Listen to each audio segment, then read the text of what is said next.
નમસ્તે ખેડૂત મિત્રો, આજે રત્નાકરની ટીમ છે કોટડા ચકાર ગામે, જ્યાં ગામના પ્રગતિશીલ ખેડૂત કિશન ભગતને મળશું આપણે, કે જેમણે 2-in-1 આઈડિયા કરેલો છે.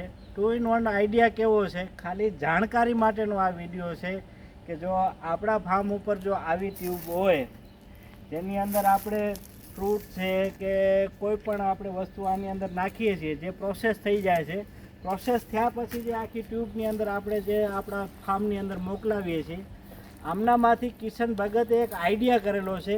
કે આઈડિયા શું છે એ આપણે જાણીએ. તો કિશનભાઈ નમસ્તે. નમસ્તે.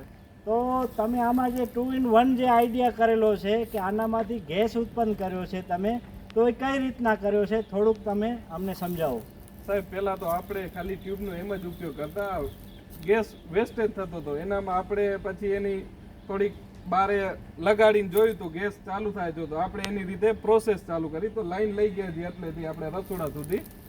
તો ખેડૂત મિત્રો, બહુ જ સરસ કારગર આઈડિયા કરેલો છે એમણે, અને આ આઈડિયા એટલો યુનિક આઈડિયા છે કે જેમણે ગેસનો જે પહેલે એમને મહિને 2 મહિને ગેસની બોટલ આખી જોતી હતી, અત્યારે 2 કલાક સુધીનો ગેસ અહીંયાથી ઉત્પન્ન કરે છે.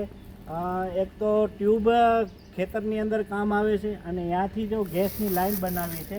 કિશનભાઈ થોડોક અહીંયાથી આઈડિયા આપો તમે. આપણે આ ઓવરફ્લોની લાઈન છે ગેસ માટે, એમાં ત્યાં પાણીની બોટલ છે, એની અંદર ગેસ ઓવરફ્લો થતો હતો. આપણે એનામાં એટલેથી જોઈન્ટ કરી લાઈન આપણે છેડ સીધા રસોડા સુધી ત્યાં લઈ ગયા છીએ. ત્યાં એક ગેસની બર્નર રાખેલું છે, ત્યાં આપણે ટ્રાય કરી શકાય. તો ખેડૂત મિત્રો, આ જે ગેસની લાઈન અહીંયા સુધી આવી ગઈ છે અને આમણે આ ગેસ પણ ચાલુ કર્યો છે. કિશનભાઈ, આને ચાલુ કરો. તો અત્યારે માપના ફ્લોથી અંદર એમને બર્ન થઈ રહ્યું છે ગેસ, અને અહીંયા ફાર્મમાં ઉપર કોઈ ગેસ્ટ આવે કે કોઈ લેબર હોય એના માટે ચા પાણી બનાવવાની સગવડ કરી છે. બહુ જ સારો આઈડિયા છે.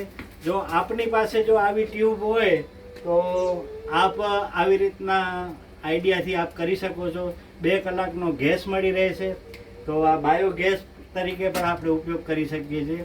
તો આવી વિવિધ માહિતી માટે અમારી રત્નાકર ફર્ટિલાઇઝરની યુટ્યુબ ચેનલને લાઇક કરો, શેર કરો, સબસ્ક્રાઈબ કરો. ધન્યવાદ.